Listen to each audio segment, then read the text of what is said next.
I'll answer your questions for you guys. Front row middle. Bill? Could you assess the play of Denzel Ward, what he's meant to this team and how he played?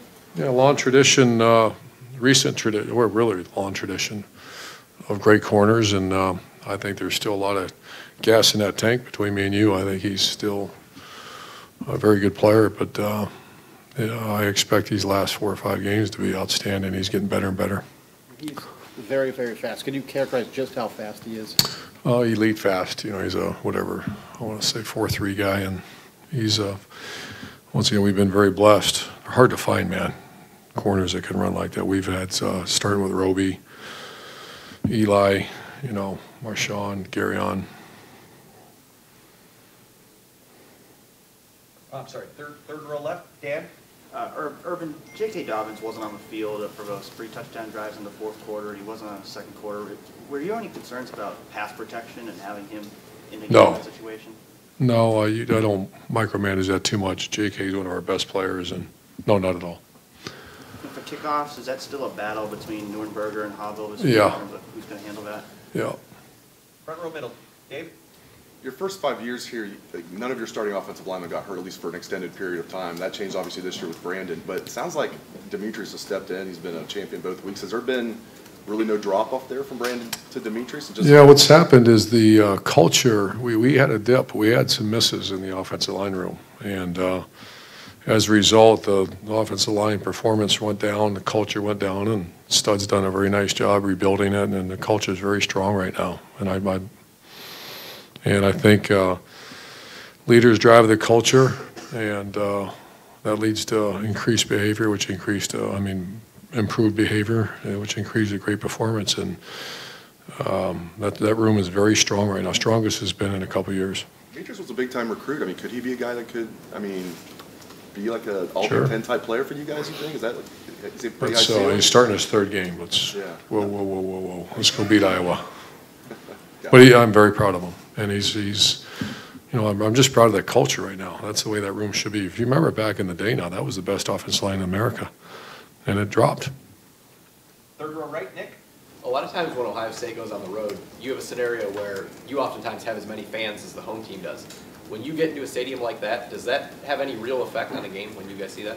Sure. That won't happen this game. Iowa's got a rich tradition, a lot like Nebraska, where, I don't imagine there'll be some Buckeye fans, but these kind of places, unless it's changed. I remember being there years ago, and that's a strong tradition, and we're anticipating a really big Big Ten crowd. Far left. Matt? Just talk a little about Iowa defensively. Their numbers are pretty good. What do you see? What jumps out at you? Toughness, one of the best middle linebackers I've seen in a while. I don't want to stereotype a player, but he's an Iowa linebacker. I coached against him probably the first time as a head coach at the Outback Bowl, and I think his name was Greenway, great football player. And he's a stereotypical Iowa football player. It's very systematic the way they do their business, and he's just a very rugged defensive line, and they're very good. Second row right. Tony? Johnnie Dixon after last year, almost gave up football. Have you talked to him since the season started about that decision? Sure. Talked to him. We called his high school coach, Jack Daniels, the other night. Classic name, Jack Daniels. Actually called him on, I want to say Monday night he came in, and we called him up, and Jack's been a friend of mine for many, many years, and Johnny's a great feel-good story because he just persevered. It was awful. And unless you walked in those man's shoes to, have all this hype coming out of high school and just not be able to perform, and then you start feeling sorry for yourself, etc. So great storyline, and no one ever gave up on him. He never gave up on himself. It's hard. Far left, front row. Doug? Urban, we talk about so many things with JT that he does as a quarterback. In the fourth quarter, just in terms of like pure arm strength, making throws in tough windows that you had to rip. What did you see from him just in terms of that raw part of it? Elite. I just think Ryan Day has done such a good job with him. I watched the drill work he does. I watched the when you And we do it. So this is the drill, this is the play, this is the situation where you're going to use that drill. And it's over and over and over. So I just think the two of them working so good together. And I don't know, there's ebbs and flows to a season. Can you, a big win like this, can you be up every week, or is there a natural over 12 games that it's hard to sustain where you were in Very the fourth hard. quarter against Penn State? So And what do you do now? it's leaders, and it's that whole culture within the program. And, it's not what you're going to say in pregame locker room. It's not what you're going to say at halftime. It's the training and development, leadership training and investment. If you're really, really invested, it's hard to have one of those.